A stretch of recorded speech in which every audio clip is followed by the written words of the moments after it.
Remaining characters of phylum Hemichordata.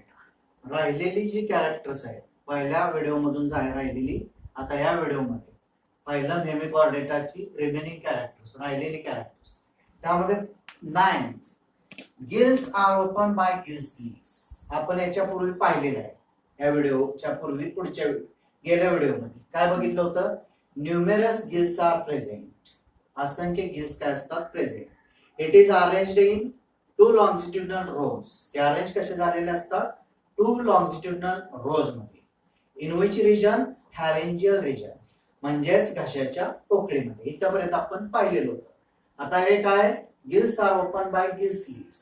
आणि ती जी gills असतात, श्वसनेंद्रिय असणारी लहान लहान, गिल्सलिट्स मार्फत ओपन होतात. गिल्सलिट्स म्हणजेच त्यामध्ये चकत्या, लहान लहान चकत्या, म्हणजेच हे श्वसनेंद्रिय लहान लहान असतात आणि ती ओपन होताना सुद्धा लहान लहान चकत्या मार्फत ओपन होतात. म्हणजेच 9th character gills are open by gill slits. Next number 10, simple and open type of circulatory system is present. Which type of circulatory system? Simple, अगदी साधे असते. and open type of circulatory system. तुम्हाला माहित आहे का? Open type of circulatory system and closed type of circulatory system. Open type means सांगा, open type म्हणजे काय? तर blood pumps from heart to cavity by large vessels. Heart मधून direct blood काय होतं? पंपिंग होतं. कुठं जातं? तर बॉडी कॅव्हिटी मध्ये जाते, मोकळ्या असणाऱ्या स्पेस मध्ये. कशामार्फत जातं? तर लार्ज व्हेसल्स मार्फत. Such system is called open type of circulatory system. अशा सिस्टीमला काय म्हणतात? Open type of circulatory system. म्हणजेच त्यामध्ये नेक्स्ट 10th नंबरचं कॅरेक्टर काय? सिंपल. सर्क्युलेटरी सिस्टीम कशी असते? अगदी साधी. And open type of circulatory system. Open type of आता सांगितलेलंच आहे.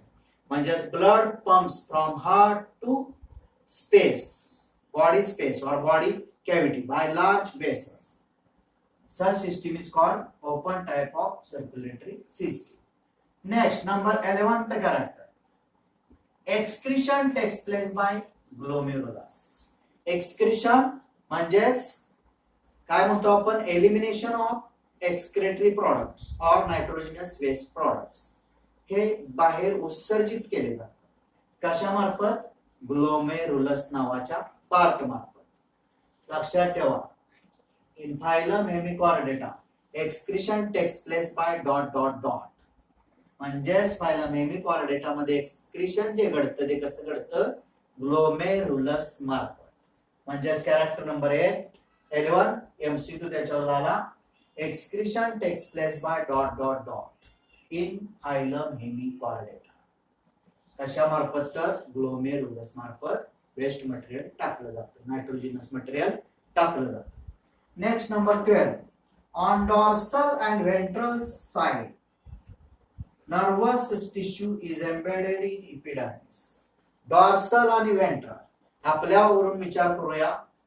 ज्यावेळी तो जो काय असेल, बॅलानोग्लोसस, सॅपोग्लोसस, ज्यावेळी तो जमिनीवर चालतो किंवा सरपडतो किंवा पाण्यात असेल, बॉटमला असेल सीच्या, त्यावेळी तो कसा असणार आहे? त्यांची जी डॉर्सल साइड कुठली असणार आहे? वरची. व्हेंट्रल साइड खालची. मग त्यामध्ये on dorsal and ventral side nervous tissue is embedded in epidermis. मग नर्वस टिश्यू जो असतो तो एम्बेड झालेला असतो. एम्बेड करणं म्हणजे बसवणं. कशामध्ये बसवलेला असतो? चेता, त्यामध्ये टिश्यू उती, चेता उती कशात बसवतात? तर इपिडर्मिस मध्ये. Epidermis present on dermis. Dermis आपलं जर एक्झाम्पल घेतलं तर डर्मिस आतला भाग स्किनच्या, आणि वरचा जो भाग असतो तो काय म्हणायचं? एपिडर्मिस. तसं त्यांच्या एपिडर्मिस मध्ये काय असं बसवलेलं आहे?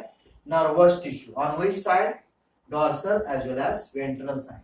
Nervous tissue is embedded in epidermis.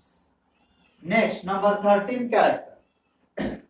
Sexes are separate. That is unisexual. हे आता कॉमनच कॅरेक्टर आहे, माहित झालेलं आहे.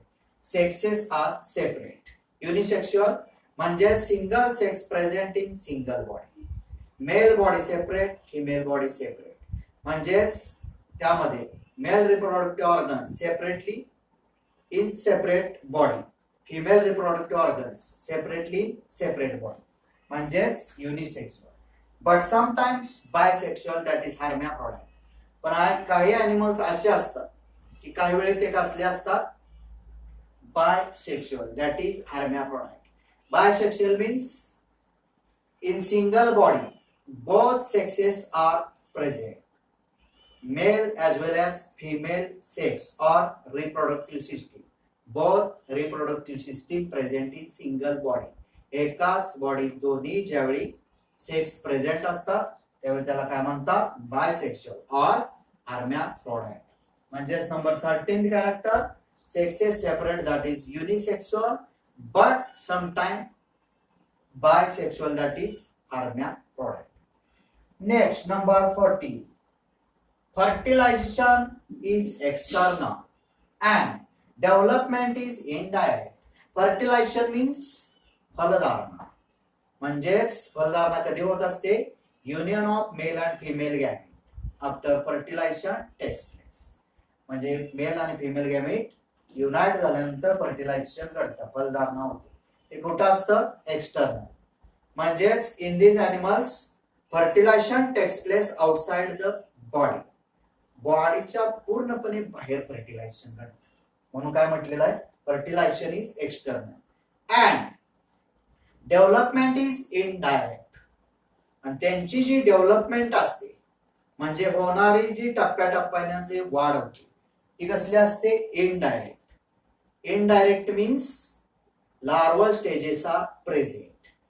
डायरेक्ट होत नाही की बाबा अंड किंवा त्यांचे एग्ज हॅच झाले की डायरेक्ट काय होत नाही, डेव्हलपमेंट अडल्ट पर्यंत होत नाही, तर मध्ये स्टेजेस असतात. कोणत्या stages, larval stages.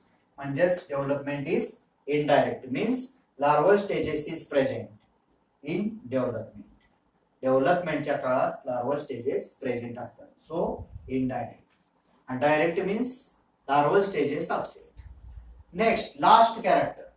Animals feeds on microorganisms present in water. हे जे animals आहेत काय खातात, तर मायक्रोऑर्गॅनिझम्स ला खातात.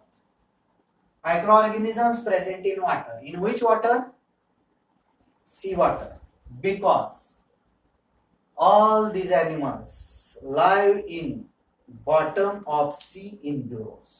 म्हणजे समुद्राच्याच पाण्यात हे राहणारे अॅनिमल्स आहेत.